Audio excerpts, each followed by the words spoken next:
Осакаровский историко-краеведческий музей представляет вашему вниманию урок «Не подлежит забвению. Осакаровцы на фронтах Великой Отечественной войны». 75 лет прошло с момента окончания Великой Отечественной войны. С Осакаровского района на фронт ушло около 7 тысяч человек.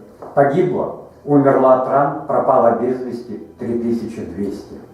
В этой войне более 500 казахстанцев стали героями Советского Союза, получив самую высшую награду. Среди них был наш земляк Паньков Иван Кириллович, призванный в 1943 году на военную службу из села Батпак Осакаровского района.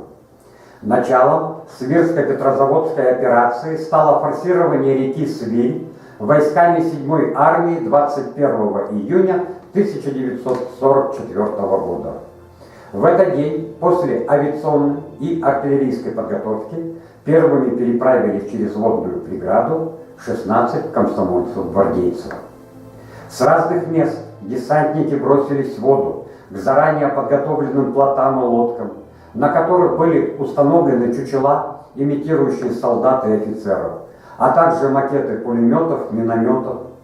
Толкнули каждый свой плот или лодку и поплыли. Это была ложная демонстрация форсирования реки, имевшая целью выполнение и последующее уничтожение вражеских огневых точек, не подавленных огнем нашей авиации и артиллерии. Врагу же почудилось, что началась большая переправа советских войск. Вода вокруг бойцов закипела от пуль, осколков снаряда. Вскоре от плотов и лодок остались одни обломки. Боевая задача, поставленная перед гвардейцами, была успешно выполнена. Подвиг героев, первыми принявших на себя смертоносный огонь врага, помог засечь и подавить его ожившие огневые точки. Благодаря этому, следом за гвардейцами, с минимальными потерями, быстро форсировали Свирь наши части. Следующие штурмовые группы, а массовая переправа войск 7-й армии была начата в этот же день. Указом Президиума Верховного Совета СССР от 21 июля 1944 года за образцовое выполнение боевых заданий командования и проявленные при этом геройство и мужество гвардии сержанту Панькову Ивану Кирилловичу присвоено звание Героя Советского Союза с вручением ордена Ленина и медали «Золотая звезда» за номером 4101. Интересная военная судьба гвардии лейтенанта Жуманбаева Байгильды, кавалера 5 орденов Отечественной войны 1 и 2 степени. Перед вами фронтовой подвиг еще одного солдата, получившего 4 ордена Отечественной войны 1 и 2 степени. Жуманбаев Байгильда родился 15 января 1921 года в селе Шахаман Шахаманского сельского совета Киевской волости Акмолинской губернии в семье крестьян-бедняков. Рано лишился отца, окончил 7 классов. С 1940 года до начала 1942 года работал в Морозовской 7-летней школе в качестве счетовода. В рабочей крестьянской Красной армии с 15 января 1942 года. После окончания курсов сержантского состава молодой боец получает назначение в 114-ю Демидовскую стрелковую бригаду. Уже в сентябре младшего сержанта Жуманбаева, посыльного 2-го отдельного стрелкового батальона, награждают медалью за боевые заслуги. За всю войну был награжден 2 орденами Отечественной войны 1 степени, 2 орденами Отечественной войны 2 степени. Последний орден Отечественной войны 1 степени, как и свое 4-е ранение, лейтенант получил при штурме Кенигсберга. 6 апреля 1945 года, приняв командование 1-й стрелковой роты, командир роты погиб. Повел бойцов на штурм вражеских укреплений и овладел 3 линиями траншей противника, продвинувшись в первый день боя на 4 километра. Опомнившись, фашисты бросились в контратаку. Бойцы, руководимые комсоргом, отразили 2 контратаки немцев. При отражении контратак он был ранен, но остался на своем боевом посту до тех пор, пока натиск немцев не был отбит.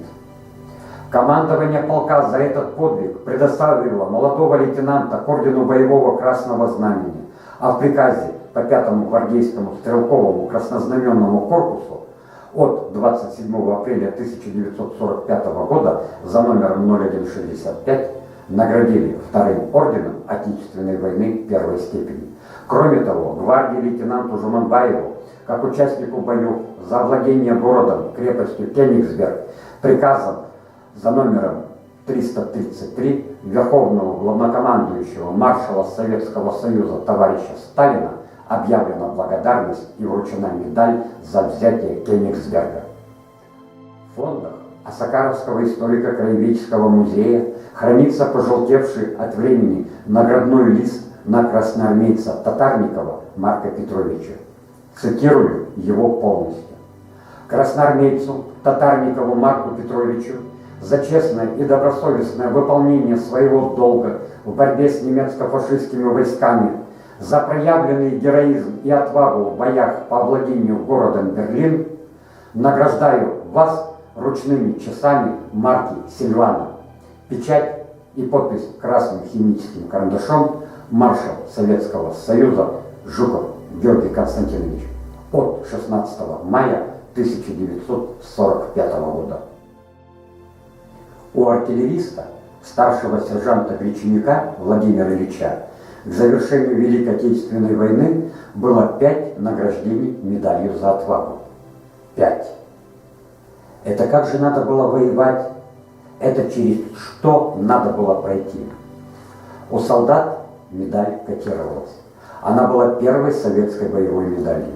Таких награждений на многомиллионную Красную Армию всего было несколько, а по Казахстану это единственный случай. Этой медалью наш земляк был награжден за жестокие бои при обороне Сталинграда, в боях за Перекоп, освобождение Севастополя, Донецка, Минска. И воевали против нашей легенды лучшие артиллеристы вермахта и нашли для себя последний покой на полях сражений от Сталинграда до Кенигсберга. Что такое подвиг? Можно ли утверждать, что он будет совершен завтра? Словарь русского языка Ожегова так объясняет значение этого термина. Героический, самоотверженный поступок. И далее расшифровывает: подвиг может быть воинским, трудовым и во славу Родины. Наши ветераны и погибшие земляки своей жизнью подтвердили значение этого слова и во имя любимой отчизны сделали все. Спасибо за внимание.